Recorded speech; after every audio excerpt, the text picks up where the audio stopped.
আচ্ছা, আমরা একটু কি ফ্যাক্টগুলো দেখি। স্টুডেন্ট কম, আমরা কথা কম বলি, মানে আশা করি নয়েজটা কম হবে ইনশাল্লাহ। কি ফ্যাক্ট হলো টুকিটাকি জিনিস। ফুল টাইটেল বেওলফ, অথর আমরা জানি, বেওলফের রাইটারের সম্পর্কে জানা যায় না। আর আছে হলো কী ধরনের type of work, poem, epic poem. Genre alliterative verse, elegy resembles heroic epic though smaller in scope than most classical epics. Genre হলো অ্যালিটারেটিভ ওয়েতে লেখা। আমরা খেয়াল আছে ওল্ড ইংলিশে আমরা কি পড়েছিলাম, অ্যালিটারেটিভ ভার্সে লেখা হতো পোয়েট্রিগুলো, আর ওই সময় মূলত পোয়েট্রি ছিল। এখন আপনাদের যেহেতু old are middle English poetry, সামনে যে আপনাদের ইন্টারভিউ সেশনটা হবে ওইটাও এটা আপনাদের চ্যালেঞ্জ, বিকজ এটা হলো আপনার ক্লাসে যা পড়ানো হয়েছে তার থেকে মূলত আসবে। ওল্ড ইংলিশে আমরা কি পড়িয়েছিলাম, হিস্ট্রিতে কি পড়েছিলাম, ওল্ড অ্যাংলো স্যাক্সন পিরিয়ডে কী হয়েছিল, তারপর সব কিছু না, আমি কিন্তু মডার্ন এজ পর্যন্ত পড়িয়েছি। সো ওল্ড ইংলিশে কী হয়েছিল টুকটাক, আর বেওলফ সম্পর্কে আমি প্রশ্ন করব। সো আপনাদের কাজ হবে আমি যা যা ম্যাটেরিয়াল দেব সেগুলো সব ভালো মতো মাথায় রাখা। আমি যা পড়িয়েছি তার বাইরে থেকে কিছুই দিব না। মূলত আপনার বেওলফের কাহিনীটা মাথায় রাখতে হবে। কাহিনীটা মাথায় রাখলে আপনার সব সহজ হয়ে যাবে। আমি যতখানি ছোট মানে বাচ্চাদের মতো করে সহজ করে পড়ানো যায় সেরকম চেষ্টা করেছি, বিকজ আপনাদের ইনফোগ্রাফিক কতগুলো ছবি দিয়েছি 14 ব্যাচের গ্রুপে হোয়াটসঅ্যাপ, দেখেন কটা ছবি আছে, এগুলো দিয়ে বুঝতে আপনাদের আরও সুবিধা হবে ইনশাআল্লাহ। আচ্ছা, এই সময় জনরা ছিল অ্যালিটারেটিভ ভার্সে লেখা। এটা একটা এলিজি। এলিজি মানে হলো কারো মানে কোনো দুঃখে, কারো কোনো ব্যক্তি বা বস্তুর শোকে যেই লিটারেচার সাহিত্য রচনা করা হয় সেটা।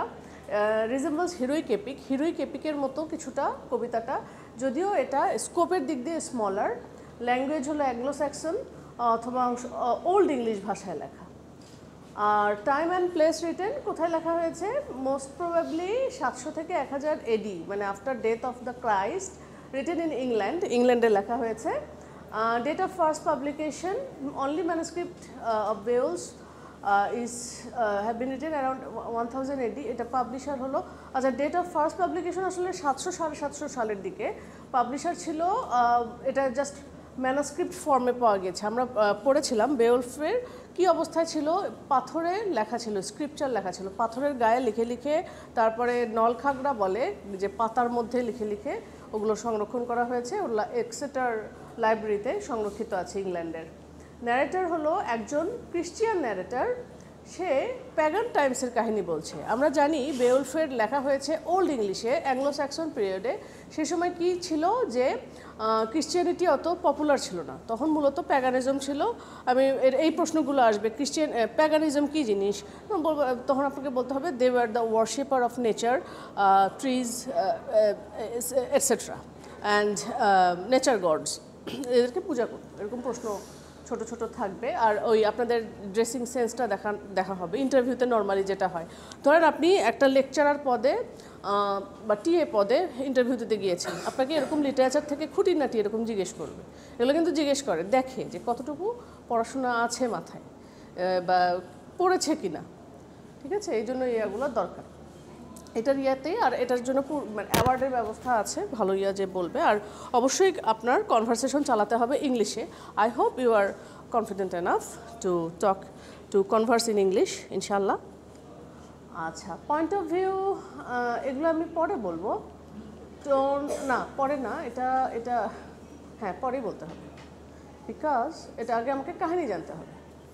কাহিনী জানার জন্য আপনি দেখেন একটা ছবি আছে না, এগুলোও ওভারভিউ লেখা একটা ছবি, ওভারভিউ দাও একটা ছবি। ছবিটা পেয়েছেন? আচ্ছা, একটা ইয়া দেখেন, বেওলফ লেখা একটা ছবি আছে, দেখেন আপনাদের মোবাইলে যান, বেওলফ লেখা একটা ছবি। এটা এখানে লেখা আছে বেওলফ অ্যান্ড ফ্যান্টাসি পপ কালচার, দেখেন বাম পাশে লেখা আছে। আচ্ছা, অথর এই যে কম্পোজ করা হয়েছে 700-750 সালে, অথর আননোন, উপরের দিকে লেখা, অরিজিনাল ল্যাঙ্গুয়েজ ওল্ড ইংলিশ। এখন বেওলফ অ্যান্ড ফ্যান্টাসিক পপ কালচার এই জন্য বলছে বর্তমানের যে ফ্যান্টাসি জনরা বেউলফ অনেক কিছু শেপ দিয়েছে এই বর্তমান ফ্যান্টাসি জনরাকে। কীভাবে দেখেন, একটা মনস্টার আউটকাস্ট হয়, তারপরে ম্যান ভার্সেস বিস্ট যে ইয়াগুলো হয়, এই জিনিসগুলোই তো এখনকার ফ্যান্টাসি ইয়াতে।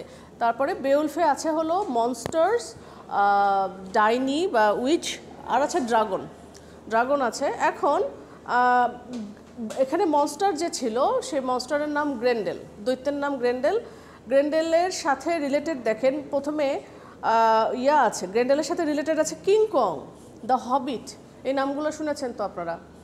কিং কং তো দেখেছেন, হ্যাঁ হ্যাঁ, এটা হলো আস্তে আস্তে এটা বেউলফ থেকে রেফারেন্স, গ্র্যাজুয়ালি ওই কনসেপ্টগুলো নিয়ে বানানো হয়েছে।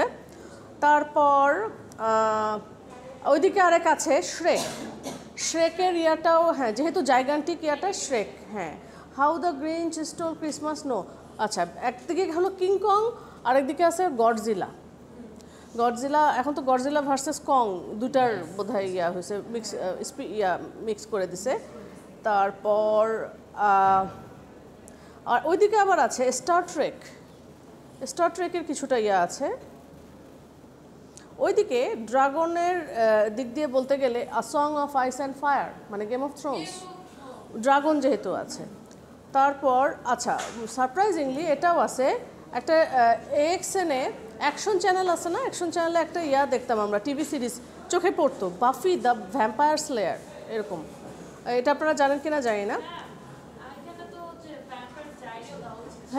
হ্যাঁ, ও বাফিটা বেশি বোধহয় সামহাউ ইয়া করে। তারপরে ইরাগন নামে একটা মুভি ছিল, মনে আছে? ইরাগন 2003-র। তারপরে সেই সাথে আছে হ্যারি পটার। সো এগুলো হলো বর্তমান ফ্যান্টাসি যে পপ কালচার, সেগুলোর সাথে বেওলফের কানেকশন এইভাবে। কারণ মানুষ তো একটা কিছুর ছায়া দিয়েই লিখবে, তাই না? ধরেন আমরা ছবি আঁকি, কী আঁকি? আমাদের চোখের সামনে যা ভাসে সেটাই দেখে দেখে একটা কিছু আমাদের ইমিটেট করতে হয়, অনুকরণ করতে হয়। কোন জিনিস? মানুষের কি হয়ে যাওয়া? ও ওয়্যারউলফ, এগুলো হলো মিথ, এগুলো মিথ। এখন সত্যি মিথ্যা আমরা বলতে পারি না। এটা অনেক মিথ আছে, যেমন মারমেডের মিথটা, সত্যি মিথ্যা বলতে পারি না, মারমেডের এটা বলতে পারি না। হ্যাঁ, ভ্যাম্পায়ার হলে হ্যাঁ কিছু এই যে কিশোরী বয়সের মেয়েদের ফ্যান্টাসি কাজ করে, ভ্যাম্পায়ার, তারপরে ওয়্যারউলফ, এগুলো জিনিস নিয়ে পড়ে থাকতে ইচ্ছা করে, নোভেল উপন্যাস পড়তে ইচ্ছা করে। এটা বোঝাই যাচ্ছে। আচ্ছা, এখন সোজা কথায় আমরা আপনারা ইয়াটা দেখতে থাকেন, পরের যে ওভারভিউ মেইন ক্যারেক্টার্সের ওখানে একটু দেখেন, মেইন ক্যারেক্টার্স লেখা আছে ওইখানে। ওখানে আমি দেখলে একটু আইডিয়াটা হবে। প্লাস না, ওইখানে না, ক্যারেক্টার ডায়াগ্রাম আছে, দেখেন যে গোল চাকা ক্যারেক্টারের ডায়াগ্রাম, মানে গোল করে করে একেবারে পাই চার্ট, ফ্লো চার্টের মতো করে দিছে। ক্যারেক্টার ডায়াগ্রামস লেখা করে, বামে ডায়াগ্রামস লেখা, মাঝখানে বেউলফের ছবি নাম লেখা।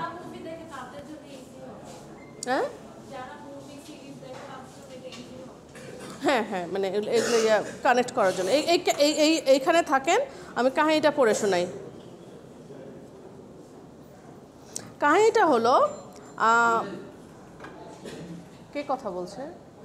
আচ্ছা, শিল্ডিং বা ডেন মানে হলো ডেনমার্ক বা ওইদিকের একটা জায়গা। সেই জায়গার রাজা সিফসনের সন্তান ছিল রাজা রথগারকে দিয়ে এখানে কাহিনী। রথগারের বাবাকে সেটা না, তার বংশ পরম্পরার কথা বলা হচ্ছে আসলে। তো রাজা রথগার নামে এক লোক। আচ্ছা, রথগার, এটা এই প্রসঙ্গে আমি একটা কাজ করি, ক্যারেক্টারগুলোর নামগুলো একটু দেখাই, তাহলে আপনার ওই মানে নামগুলো বুঝতে সুবিধা হবে।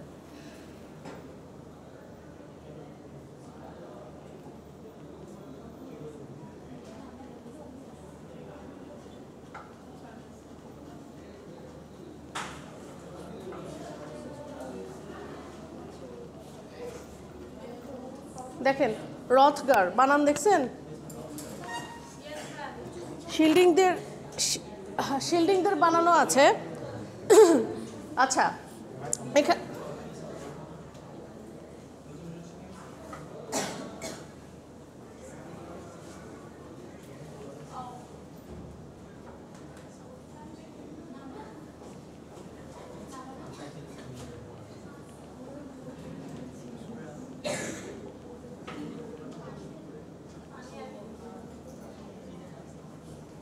এটা কি হলো? এটা সমস্যা। আচ্ছা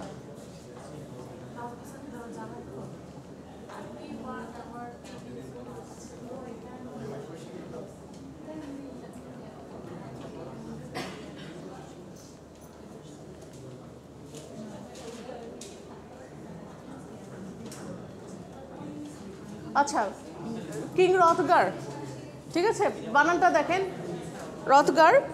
এই রথগার দীর্ঘদিন, আচ্ছা সাইলেন্স, পিছনে কথা না, আমি একটা কাহিনীটা বলছি বেওলফের। রাজা রথগার দীর্ঘদিন ডেনমার্কে বেশ স্বাচ্ছন্দ্যের সাথে রাজত্ব করে আসছিল। একবার তিনি প্রজাদের জন্য একটা বিশাল বড় ফিস্ট হল বা প্রমোদ কক্ষ নির্মাণ করলেন, যাতে করে তারা সেখানে আনন্দ ফুর্তি করতে পারে বা প্রয়োজনে সবাই একসাথে মিলিত হতে পারে। এটার নাম দেওয়া হলো হিওরট। আচ্ছা, তাহলে রথগারকে ডেনের কিং অফ ডেন্স বা ডেনমার্ক, হিওরট জায়গাটার নাম ছিল হিওরট। এই হিওরটটাও ইম্পর্টেন্ট একটা নাম আর কি। ওই যে গ্রেন্ডেলের এখানে দেখেন, demon in the kingdom of Heorot. সাইডে লেখাটা লাগবে না, আমি নামগুলা ক্যারেক্টার নামগুলো করতেছি। তো হিওরট দেওয়া হলো।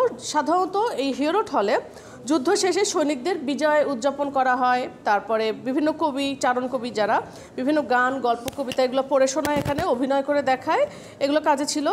তো এই আনন্দের ধ্বনি একজনের মাঝে খুব প্রবলেম ক্রিয়েট করছিল। সে ছিল এক ভয়ঙ্কর দানব, যার নাম ছিল ওই যে গ্রেন্ডেল, সেকেন্ডে গ্রেন্ডেল নাম দেওয়া আছে, গ্রেন্ডেল। তো সে হিওরটের অদূরে একটা মার্শি ল্যান্ড বা জলাভূমিতে অবস্থান করত।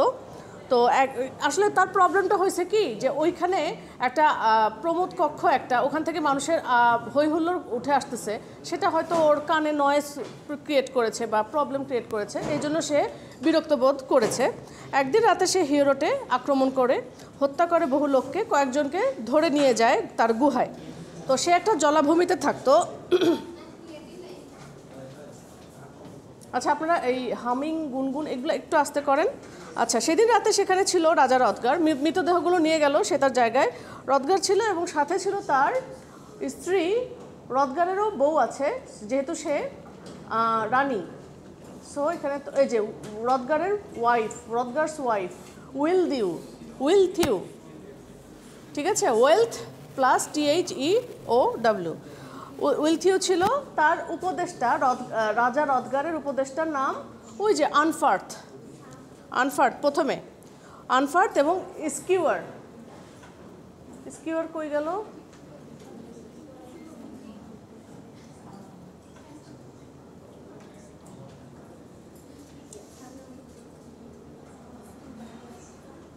আচ্ছা, ক্যারেক্টারগুলোর নাম আমি দেখতেছেন, উইলথিউ, আনফার্থ, আরেকটা ক্যারেক্টার ছিল স্কিওয়ার, দুইজন উপদেষ্টা। তো আনফার্থ গ্রেন্ডেলের হাতে পড়লেও, সেই আনফার্থের কথা যে বলা হচ্ছে, গ্রেন্ডেলের হাতে পড়লেও অল্পের জন্য বেঁচে গিয়েছে। গ্রেন্ডেল এভাবে মাস 6 মধ্যে প্রায় 10 বার আক্রমণ করে সেই হলে এবং ব্যাপক হত্যাযজ্ঞ চালায়, গুহার মধ্যে মানুষ নিয়ে যায়, ছিঁড়ে খুঁড়ে খায়।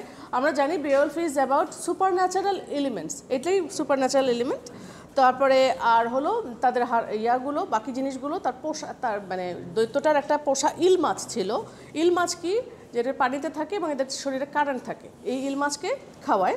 রাজা রথগার একজন বীর বা নায়কের আগমনের অপেক্ষা করতে থাকেন, যে গ্রেন্ডেলকে হত্যা করে তার প্রজাদের বাঁচাবে। এই সময় তাদের সাহায্যার্থে সমুদ্রের অন্য পার থেকে আসে এই যে মেইন আমাদের হিরো, যার নাম বেওলফ আসে। তো সে হলো গিটল্যান্ডের আর কি বীর, GEATS, গিটল্যান্ড বা গিটসের বীর। তার সাথে ছিল 14 জন তার ফলোয়ার, এবং সেই ফলোয়ারদের মধ্যে বেওলফের প্রধান হলো, আচ্ছা না, ছবিগুলো পরে, তার যে ডান হাত বা সব ছিল, সে ছিল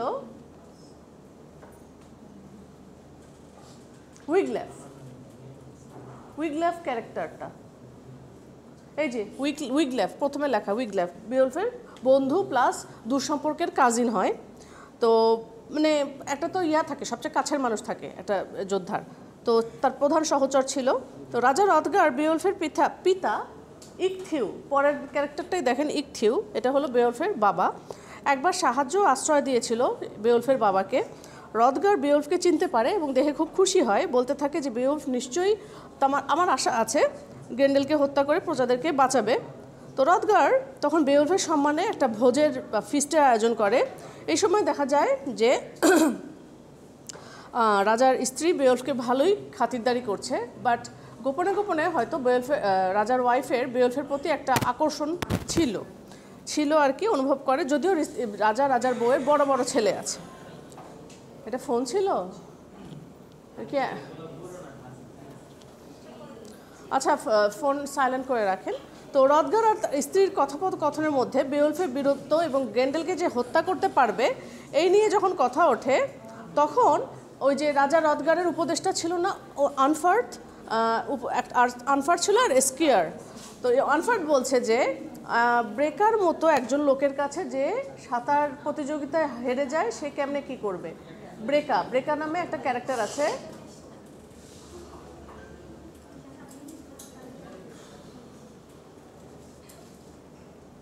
ব্রেকা ক্যারেক্টারটা, আচ্ছা আমি বলি, ক্যারেক্টারটার নাম ছিল হলো ব্রেকা, BRECA। সে কি ছিল? সে ছিল বেওলফের বন্ধু, কিন্তু তাদের মধ্যে একটা ফাইট হয় একবার। তো এখন রাজার উপদেষ্টা বলছে যে তুমি কি পারবা ড্রাগনকে মারতে? তুমি তো তোমার বন্ধুর সাথে হেরে গেছো। আসলে ব্যাপারটা এরকম ছিল না। তখন বেওলফ এই ব্রেকার সাথে আর কি আনফার্টের সাথে বেওলফের অনেক কথা কাটাকাটি, অনেক বড় বড় আলোচনা হয়, দুজনকে ঠেস দিয়ে কথা বলতে থাকে। তখন সে বলছে যে একটা প্রতিযোগিতায় যাই আমি আর ব্রেকা, যে সেখানে 5 দিন ধরে সাঁতার প্রতিযোগিতা করেছে। সাঁতার প্রতিযোগিতা করতে যেয়ে কোনো এক সময় সাপের কামড়ে বেওলফ পানির নিচে চলে যায়। পানির নিচে চলে সে আবার মানে জ্ঞান হারায় পড়ছে এবং একটা সমুদ্রের তীরে তার মানে কি বলবো আহত শরীরটা ভেসে ওঠে। তো তখন সে মানে ভেসে ওঠার আগে সে সাপ যখন আক্রমণ করছে, সে পরপর 9টা সাপকে মারছে। মারার পর সে অসুস্থ হয়ে সে অজ্ঞান হয়ে পানিতে করে আরেক জায়গায় উঠে আসছে। তো ফলে শুধু সে সাপগুলাই মারে নাই, ওইখানে যে আশেপাশের যে এলাকা তাদেরকে ঝামেলা মানে বিপদমুক্ত করেছে। এই ঘটনা বলার পরে আসলে বেওলফের সম্মান কমে না, বরং বাড়ে। সে আসলে পালায় যায় নাই, সে আসলে এরকম অজ্ঞান হয়ে গেছিল। সো এরভাবে বেওলফ এবং আনফার্টের মধ্যে এরকম আরও অনেক বিষয় নিয়ে জমজমাট কথার লড়াই চলতে থাকে।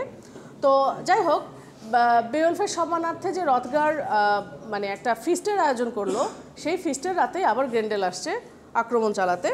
তো বেওলফের একজন ফলোয়ার বা সাথী তাকেও হত্যা করেছে। বেওলফ আগেই জেনেছিল যে কোনো অস্ত্র দিয়ে আঘাত করে গ্রেন্ডেলকে মারা যাবে না, কারণ গ্রেন্ডেলের মা একজন ডাইনি টাইপের মহিলা। সো সে অনেক জাদু জানে, ছেলেকে সে সেভাবেই বানিয়েছে, সে অমর, সে ওইভাবে করে সরাসরি মারা যাবে না। তো তখন মানে মানে শুধু অমর না, গায়ে অনেক শক্তি, দৈত্য মানুষ, দৈত্য তো এখন বেওলফ তখন ঠিক করলো যে ঠিক আছে, আমি যেহেতু শক্তিশালী মানুষ, ওর গায়ে ছিল 30 জন মানুষের শক্তি বেওলফের গায়ে। ও ঠিক করলো ও নিজে ওর হাত দিয়ে ওকে মারবে, তলোয়ার দিয়ে মারবে না। বেওলফ তখন গ্রেন্ডেলের একটা হাত ছিঁড়ে ফেলে মারামারি করতে যেয়ে। হ্যাঁ, এখানে একটা দৈত্য মনস্টার, অবশ্যই অ্যান্টাগনিস্ট ভিলেন, তাকে হাত ছিঁড়ে ফেললো। তার সাথে না পেরে আহত গ্রেন্ডেল হাত ছাড়াই তার ডেরায় চলে গেল। সেখানেই সে মৃত্যুবরণ করে পরবর্তীতে অসুস্থ হয়ে। রাজা রদগার বিশাল হাতটা হিওরটের দেয়ালে, ওই যে হলটা, সেই হলের দেয়ালে টেনে রেখে ওখানে আগেকার দিনে আমরা কি দেখেছি, মানুষের গলা কেটে সেটা মানে গেম অফ থ্রোনসের মধ্যে দেখায় না, মেয়েটার নাম কি, সানসার বাবাকে গলা কেটে করলো। হ্যাঁ হ্যাঁ, এটা ওদের, বা ধরেন শুধু মানুষের গলা না, ধরেন কোনো পশু, কোনো মহিষ, ষাঁড়, তারপরে বা বাঘ, তার স্কালটা ঝুলায় রাখলো। তো এরকম করে ঝুলিয়ে দেয়। তো আনন্দে রদগার বেওলফকে অনেক সোনারূপা অন্যান্য পুরস্কার দিচ্ছে। সেই সম্মানে আবার ওই আরেক রাতে সেই আয়োজন করলো ফিস্টের। বাট এখানেই শেষ ছিল না, তখন পর্যন্ত গ্রেন্ডেলের মা বেঁচে ছিল। সো আরেকটা বিপদ ধেয়ে আসছিল। গ্রেন্ডেলের মা এক পিশাচিনী, সো সে প্রতিশোধ নিতে আসছিল। ওনার কোনো নাম নাই, ওনার নাম গ্রেন্ডেলস মাদারি। সো সে রাতে এসে আরেক ধ্বংসযজ্ঞ চালায়। রদগারের প্রিয় উপদেষ্টা, আরেক উপদেষ্টার কথা বলেছিলাম, স্কিউয়ার, আনফার্ট আর স্কিউয়ার, সেই স্কিউয়ারকে ওই যে এসকেআর ESCHER ওকে ধরে নিয়ে যায় এবং হত্যা করে। স্কিউয়ারের হত্যার প্রতিশোধ নিতে গ্রেন্ডেল তার মায়ের পিছে যায়। লেকের কাছে একটা স্কিউয়ারের মাথাটা খুঁজে পাওয়া যায়। আচ্ছা, আপনার গল্প হচ্ছে, প্লিজ। খুঁজে পায়, গ্রেন্ডেলের মা লেকের পানির ভিতরে তার গুহায় চলে যায়। বিওল্ফ আনফার্থের থেকে একটা তরবারি নিয়ে, তার রান্টিং HRUNTING নামে একটা তরবারি নিয়ে পানিতে তার পিছু পিছু ঝাঁপ দেয়। আচ্ছা, আমি ক্লাস বন্ধ করে কি চলে যাব? বাট যারা আপনারা কথা বলছেন তাদের কি কোনো নাই? আপনারা না হয় পড়তেছেন বা শুনতেছেন না, আপনারা পরীক্ষায় পাবেন 0, কোনো রকমের পাস পাবেন D। সো সমস্যা নেই, চালায় যান। আচ্ছা, পানিতে পিছু পিছু ঝাঁপ দেয়। গ্রেন্ডেলের মা তাকে ধরে নিয়ে গুহায় যায়। বিওল্ফ তখন তাকে রান্টিং দিয়ে আঘাত করেও ডাইনি মহিলাকে মারতে পারছিল না। উল্টো গ্রেন্ডেলের মা তাকে ছুরি দিয়ে আঘাত করেছে। তবে বিওল্ফের দেহের যে বর্ম কি থাকে, সোলজারদের একটা লোহার শিল্ড থাকে, সেটা একটা বিখ্যাত এক কামারের হাতে তৈরি, যার কারণে গ্রেন্ডেলের মা তার কোনো ক্ষতি করতে পারে না। একসময় সেখানে একটা ভারী তরবারি পায় বিওল্ফ, যেটা সাধারণ মানুষের পক্ষে উঁচু করা সম্ভব ছিল না। কিন্তু বিওল্ফ তো অনেক শক্তিশালী, সে এটা দিয়ে আঘাত করে মহিলাকে এবং তার ডাইনিটার মেরুদণ্ড কাটতে সক্ষম হয়। একসময় এক জাদুকরী আলোয় গুহাটা ভরে ওঠে এবং সেখানে গ্রেন্ডেলের মৃতদেহটা দেখতে পাওয়া যায় এবং অনেক ধন সম্পদ দেখতে পায় সেই গুহায়। সো সে গ্রেন্ডেলের মাথাটা কেটে ফেলে। এই সময় একটা জাদুকরী তরবারিটি, যেই তরবারিটা দিয়ে ওই যে গ্রেন্ডেলের মাকে হত্যা করা হলো, ওই তরবারিটির সব গলে খুলে পড়ে যায় হাতলটা ছাড়া। তো আর বেওল্ফ ছিল খুব নিরহংকারী, খুবই নির্লোভ একটা মানুষ। সে এত ধন সম্পদের কিচ্ছু নেয় না, সে শুধু গ্রেন্ডেলের মাথা এবং এই তরবারের হাতলটা নিয়ে রাজপ্রাসাদে ফিরে যায়। এরপর রদগারের লোকেরা অনেক খুশি হয়, রদগার তাকে অনেক পুরস্কার দেয়, নিজের ছেলের মতো মর্যাদা দেয়, যেহেতু তার বন্ধু ছিল বেওল্ফের বাবা। তারপর এক দুঃখের বিদায়ের মাধ্যমে সে ফিরে আসে বেওল্ফ নিজের জায়গায়। বেওল্ফের নিজের জায়গা কোথায়? গিটল্যান্ডে গিয়ে হাইগ্ল্যাক, দেখেন HYGELAC, গিটল্যান্ডের রাজা হলো হাইগ্ল্যাক, তার সাথে দেখা করে এবং হাইগ্ল্যাকের স্ত্রীর সাথেও দেখা করে, হাইড HYGD, এবং তার ঘটনাগুলো বর্ণনা করে, কী কী পুরস্কার পেয়েছে এগুলো ঘোষণা করে। আচ্ছা, আবার কথা হচ্ছে আসতে, রাজাও তাকে অন্য আরও অনেক পুরস্কার দেয়। একসময় রাজা হাইগ্ল্যাক শিফলিংদের সাথে যুদ্ধে নিহত হয়। তারপর তার পুত্র সিংহাসনে বসে, রাজাও একসময় ওইখানে গিটসের রাজা, সে মারা যায়, তার ছেলে ক্ষমতায় বসে। তো সেই সাথে পুত্রও মারা যায়। তখন বেওল্ফকে সাধারণ জনগণ রাজা হিসেবে মনোনীত করে ওই এলাকার। উনি অত্যন্ত বুদ্ধিমত্তার সাথে 50 বছর রাজত্ব করেন, উন্নতি সাধন করেন। হ্যাঁ, আছে, ব্র্যাড পিটের ভয়েস আছে, বেওল্ফের ভয়েসটা। হ্যাঁ, তো রাজ্যের কাছে কোনো একটা ড্রাগন, বিশাল, আপনি বুঝতে পারছি আপনি আর কি ম্যান অফ কালচার, কোথাও এক ড্রাগন এক বিশাল সম্পদের স্তূপ করে রাখছিল। আচ্ছা, এখন কাহিনীটা হচ্ছে গিটল্যান্ডে বেওল্ফ তোর ক্ষমতায় 50 বছর সে শাসন করেছে। তারই এলাকায় একটা ড্রাগন বিশাল একটা সম্পদের স্তূপ নিয়ে বাস করত এবং সেটাকে পাহারা দিত ড্রাগনটা। একবার এক বুড়া চোর সেখান থেকে একটা সোনার একটা কাপ চুরি করে নিয়ে গেছে। সো এটা ড্রাগনের খুব হাতে ঘা লাগছে যে আমার চোখকে ফাঁকি দিয়ে এরকম নিয়ে গেছে, এটা তো আমি বরদাস্ত করবো না। সে তখন রেগে যায় এবং সেই রাতে রাজ্যের সীমানায় যত ঘরবাড়ি আছে আগুন লাগিয়ে দিয়েছে। ড্রাগনের তো পাওয়ারই হলো মুখ, ওখান থেকে দিছে। একদিন বেওল্ফের ঘরেও আগুন ধরিয়ে দেয়। বেওল্ফ তার সঙ্গীরা তাকে খুঁজতে খুঁজতে গুহার কাছে আসে। বৃদ্ধ বেওল্ফ তখন তাকে হত্যা করার চেষ্টা করে, কিন্তু তার তলোয়ারটা তাকে হত্যা করার জন্য পর্যাপ্ত শক্তিশালী ছিল না। বেওল্ফও শক্তিশালী ছিল না, কারণ 50 বছর, সো হি ইজ অলমোস্ট 100-এর কাছাকাছি বয়স। এই সময় তার প্রিয় বন্ধু এবং সহচর উইগলাফ তার সাহায্যে এগিয়ে আসে। আমরা এই পর্যন্ত জানতেছি বেওল্ফ বিয়ে করে নাই, তার কোনো ছেলে মেয়ে নেই। দুজন মিলে ড্রাগনটাকে হত্যা করে। নিহত হওয়ার আগে ড্রাগনটা বেওল্ফকে আঘাত করায়। বেওল্ফ নিজেও মৃত্যুবরণ করে। মারা যাওয়ার আগে সে তার বন্ধুর হাতে রাজ্যের ভার দিয়ে যায়। তার ইচ্ছা অনুযায়ী তাকে সমুদ্রের তীরে করা হয়। কীরকম ফাঁসা যায়? কার কাছে? আচ্ছা, ডাইনির কাছে যায়, যে তারপরে কি বলে? হ্যাঁ, আপনি তাহলে ওদেরকে এনলাইটেন করেন, তাহলে ওদেরও আপনার আপনারাও আলোচনা হলো, একটা হলো, সব কিছু জানা হলো সবার। তার ইচ্ছা অনুযায়ী তাকে সমুদ্রের তীরে কবরস্থ করা হয় এবং সেই সাথে বেওল্ফের কবরের সাথে তার সব ধরনের ধন সম্পদগুলো সমাহিত করে দেওয়া হয়। কাজেই বোঝা যাচ্ছে খুবই নির্লোভ একটা মানুষ। আচ্ছা, এরপরে আসবে হলো ওই যে একটা ডায়াগ্রাম দিয়েছিলাম, সেই ডায়াগ্রামটায় দেখেন কে কে আছে। মেইন ক্যারেক্টার হলো বেওলফ। বেওলফের আশেপাশে দেখেন উপরেই হলো কিং রথগার। তারপরে ইম্পর্টেন্ট ক্যারেক্টার কিং রথগারের নিচে দেখেন অ্যাস্কেয়ার। মোবাইল সবাই দেখছেন? হ্যাঁ। তারপরে আছে গ্রেন্ডেলের মা, আমরা এখন চিনি গ্রেন্ডেলের মাকে।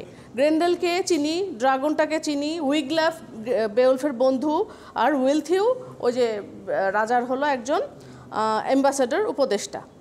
সরি, রাজার উপদেষ্টা হবে কেন, উইলথিউ হলো রথগারের ওয়াইফ। এই হলো ক্যারেক্টারের ডায়াগ্রাম। আর আছে এই যে এই পরে প্লটের একটা গ্রাফের মধ্যে কি হয়, একটা ইন্ট্রোডাকশন থাকে, সেটা চার্টের গ্রাফের মতো কি দেখায়, একটা rising action, introduction, rising action, climax, falling action, resolution.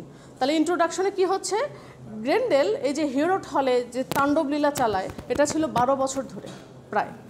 Rising action হলো বেওলফ অ্যারাইভ করে, সে ফাইট করে মনস্টারের সাথে, বেওলফ গ্রেন্ডেলকে মারে, তারপরে গ্রেন্ডেলের মা আসে এবং তার ছেলের মৃত্যুর যে প্রতিশোধ নিতে চায়, কিন্তু গ্রেন্ডেল তাকেও মেরে ফেলে, সেটা হলো ক্লাইম্যাক্স। ক্লাইম্যাক্সটা হলো গ্রেন্ডেলের মাকে মারা। আর ফলিং অ্যাকশন হলো লাস্টের যে ড্রাগনটাকে মারা, এটা হলো ফলিং অ্যাকশন। তাহলে না না, ড্রাগনটা তো আর গ্রেন্ডেলের মা তো ড্রাগন না।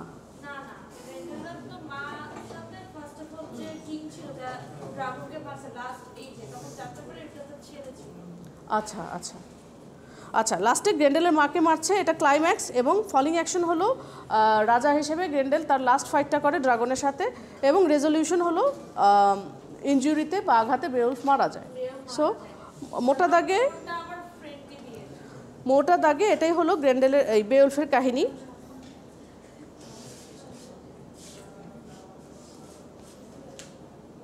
আচ্ছা, এখানে থিম হলো death and defeat. Death and defeat হলো যে তুমি যতই হিরো হও না কেন, তুমি মানুষ, তোমার মৃত্যু আসবে, এবং তুমি কোনো না কোনো ফাইটে ডিফিট হবেই তোমার। আর কি আছে, লয়্যালটি, রাজা রানীর প্রতি বিশ্বস্ততা, ঈশ্বরের প্রতি বিশ্বস্ততা, এবং হসপিটালিটি। হসপিটালিটি কোন জিনিসটা ইঙ্গিত করে, এই যে হিরোট হলটা, হিরোট হলে যে পরিমাণ আমোদ ফুর্তি হয়, বা রাজা যে পরিমাণ অতিথি পরায়ণ, হসপিটেবল মানুষ, হসপিটেবল মানে হসপিটাল না, হসপিটালিটি মানে হলো আতিথেয়তা, এই জিনিসটা আর কি।